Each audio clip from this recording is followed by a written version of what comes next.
Hey guys, it's PonkyPlays. Welcome to a Watcher of Realms video. So in today's video, I'm going to be doing some summoning for the two different banners. I'm not going to be, at least I'm not planning on summoning any of the rare summoning crystals because I want to save up for a potential limited if they do any soon. So I'm just going to do some divine and ancient summonings. But I did want to first say that sorry for not posting much last week. I don't know if it was the last video I posted or one of the last few videos I posted. I mentioned that I'm going to be testing out all my damage dealer champions in Clan Boss so that I can see which ones are the best. And I didn't realize that that would take a lot longer than I imagined. So I'm still in the middle of that, working on that, and it's taking a while, but that's still coming up here soon. So hopefully you guys stay tuned because it's been fun doing it, even though it's been very time consuming. But yeah, that's where I've been at right now. I think I'm gonna start the video though really quickly with some gear forging and artifact forging because I've got a few stuff to forge, so might as well, right? Let's see if I can get lucky there. Okay. A Constance exclusive, I don't have her. But, I mean, that's not bad for her at all, actually. It's pretty good. And then this one... seems okay, I guess. Ugh, not great rolls. Okay. Let's see if I can get another decent, nothing crazy. I mean, this is good for an HP healer, so hopefully it rolls well. Yeah. Okay. Let's see if I can get better luck with the smoldering scale. I do have 40 I can summon here. Ooh, okay. Xena exclusive. She actually surprised me. She did a decent amount of damage on the clan boss trial, so not bad. Let's see. Upon the first death, reduces Xena's initial redeployment time by 15 seconds. Okay, interesting. Let's see how it rolls. I feel like exclusive pieces usually don't roll very well. Okay, it's I guess really good for like a defense damage dealer, so Azor. That's okay. Yeah, let's do another 10 pool. Okay, a Nightmare Council exclusive. I didn't know Nightmare Council had a Cataclysmic exclusive. That's pretty nice. I wish I had some crit rate, but this isn't terrible. Basic attack has a 5% chance to deal extra damage one time. Okay, so just your normal. Interesting. Could have been better rolls, but, you know. Okay, no other thumbs up. I'll have to look at those later. An ancient, okay. Ooh, and that's pretty good too. Okay, not terrible. Let's see, last 10. Ooh, Dolores exclusive. I do believe I already have her exclusive. Maybe, maybe not. And that's pretty good. I mean, at least the rage regen and healing effect is decent. I wish I had more attack, but of course it didn't roll well. Healing effect plus 30 increases the attack of the hero and the ally. Oh, so she has a Wings of Grace exclusive. Makes sense, that's pretty good. Interesting. Okay. I don't know if I know this one. Unshaken Will. When deployed, HP plus 20%. When attacked, recovers 5% of max HP. Triggers up to 1 time every 5 seconds. Definitely a very good one. Okay. I think I might have one to identify. Yeah. So let's try that out. Ooh, especially for a HP healer. Oh, that's really good for an HP healer, actually. Okay, that's not a bad variant piece at all. I don't mind that. Let's see how well that rolls, I guess.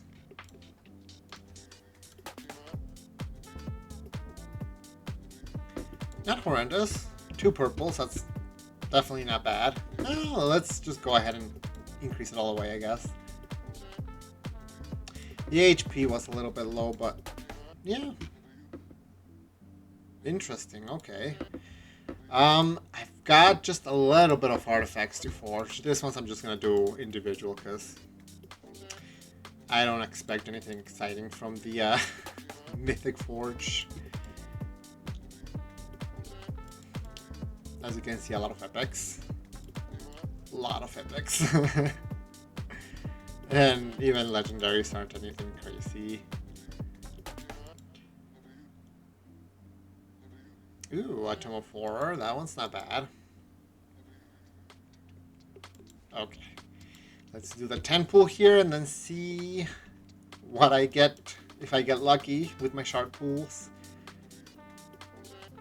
Ooh, okay. I don't want to spoil much for the next video coming up, but I definitely am excited for a Falcia exclusive. She's got a really strong exclusive, I feel like. And I actually don't mind a Source exclusive either, because he does have a little bit of a hard time with survivability, so being able to gain some HP with his exclusive is really nice. No, don't mind that at all. And then some really good other ones too. Okay, well, let's see. I don't know, the luck was okay-ish, I guess. So let's see how that translates to shard pools. I think I'm gonna start with the divine shards. I don't have Lord Phineas, and I would definitely like him. I have Silly too. I feel like her awakenings are... Her awakening 3, I think, is probably her best. I don't have her awakened at all, so I'm fine with either, I guess. But I'm testing my champion still, so I hope I don't get too much new stuff if I pull anything new, because it's a lot of work. But yeah, let's go ahead and see what I get.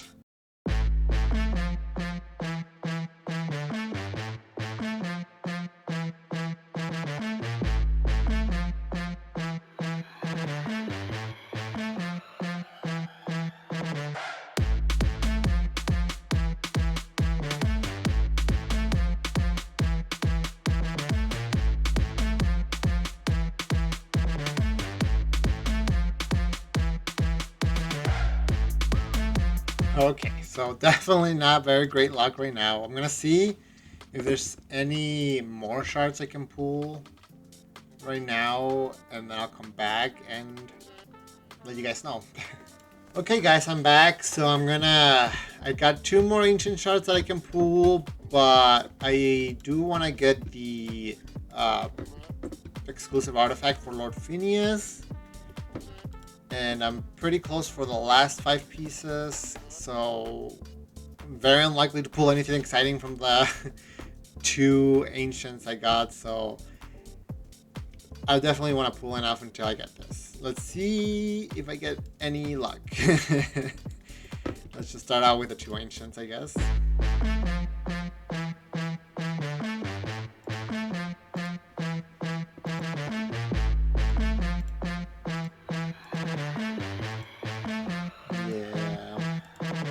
Okay, let's do a... I'm actually not that close. I think the last legendary summon I did was... Yeah, it was 49 pools ago, so I think I'm just gonna go for the ×2. Let's just see. Oh! Okay! Sure, I'll take it.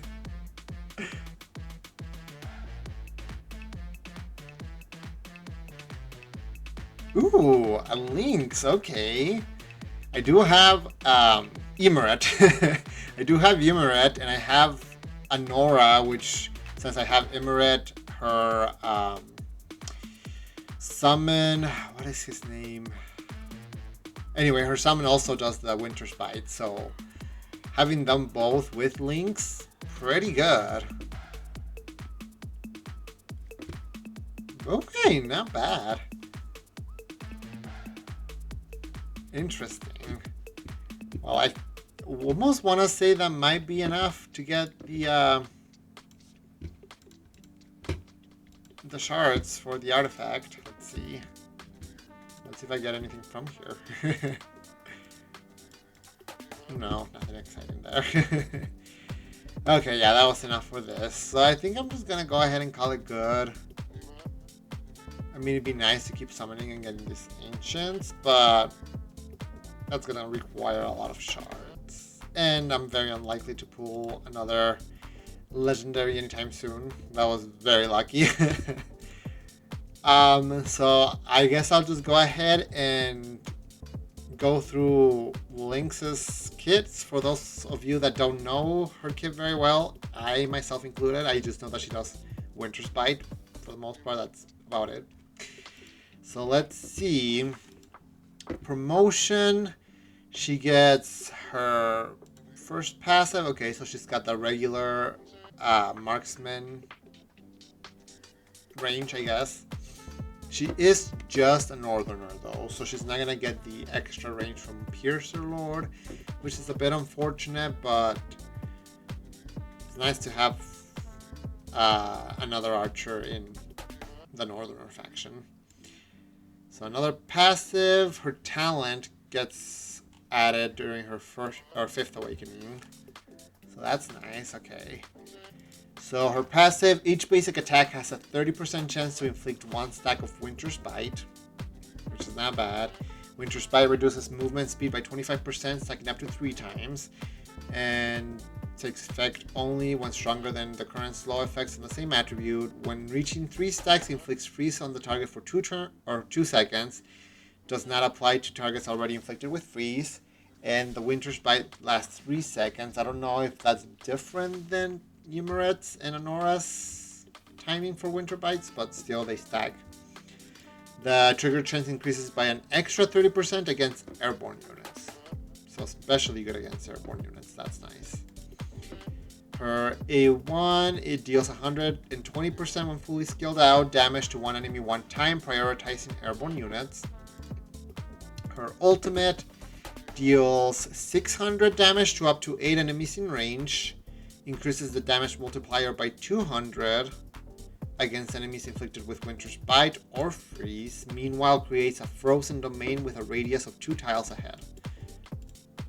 Every 2 seconds, inflicts 1 stack of Winter's Bite on up to 8 nearby enemies for 3 seconds.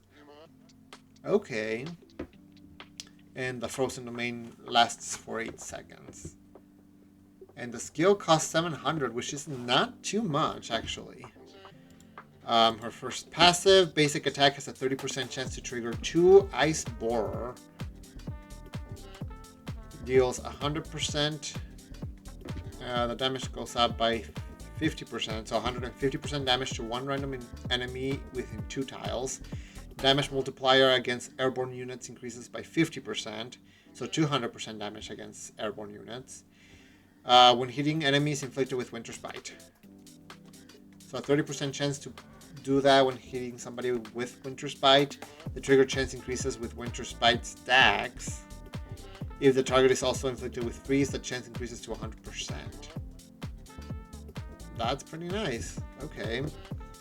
And then her second passive, I guess, it's an auto passive, Frost Shatter.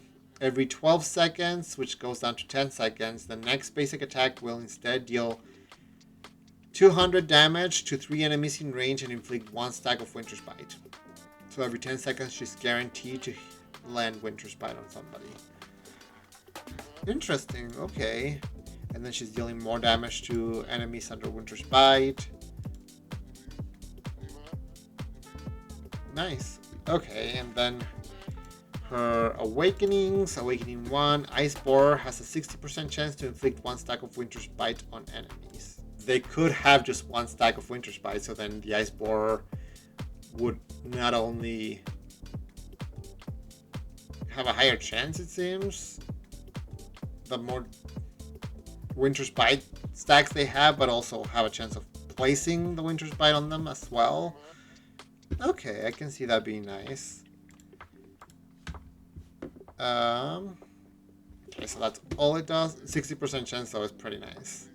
It's a pretty high chance. Extra attack. Awaken 3, Ice Borer can also trigger Ice Boring Arrow to generate Ice Borer up to 1 time.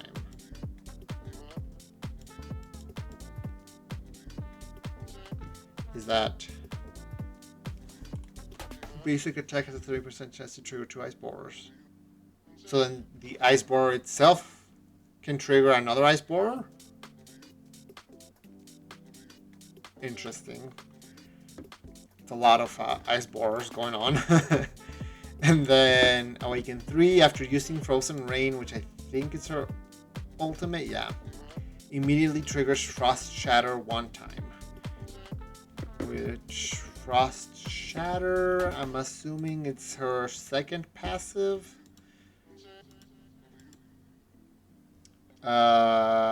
Okay, so automatically triggers Winter's Bite on everybody and a nice hit. Not bad. Definitely seems like slightly simpler kit, but it's very damage focused, it seems like. And from what I recall, other people saying, she seems like she deals pretty decent damage, especially paired up with like other Winter's Bite champions. So definitely interested to test her out. It sucks that she's only a Northerner, especially because she's not like playing with the whole shield mechanics herself. So she's not gonna be getting a whole lot of benefits from the Northerner Lords unless she's paired up with somebody that does good shields, which there are a few champions, but you know, it sucks having to have the Lords plus the champion you want to test out and having somebody that can place a shield. It's a lot of slots. I mean, I think both Lords, or at least both legendary Northerner Lords, are capable of placing shields on your allies, but you have to awaken both of them in order to do so. So there's the catch. But hey, that's not bad. Anyways, that'll be it for today's video. I hope you guys enjoyed. I'm really hoping that I can finish testing out all my champions. I went through all the legendaries, except I guess now Lynx. And I'm going through the epics now just to see, because some of them actually aren't too bad as well. So I'm not trying to like neglect anybody. I'm not necessarily going to go through rares though, because I don't have that many, and that's a lot of resources to try and get them to 6-star and do all that stuff. So for now, it's just going to be the epics and legendaries I have, but hopefully I get it done soon and I can upload that video for you guys. I'm excited for it. I hope you guys are too, but until then, I'll leave you guys at that, so take care.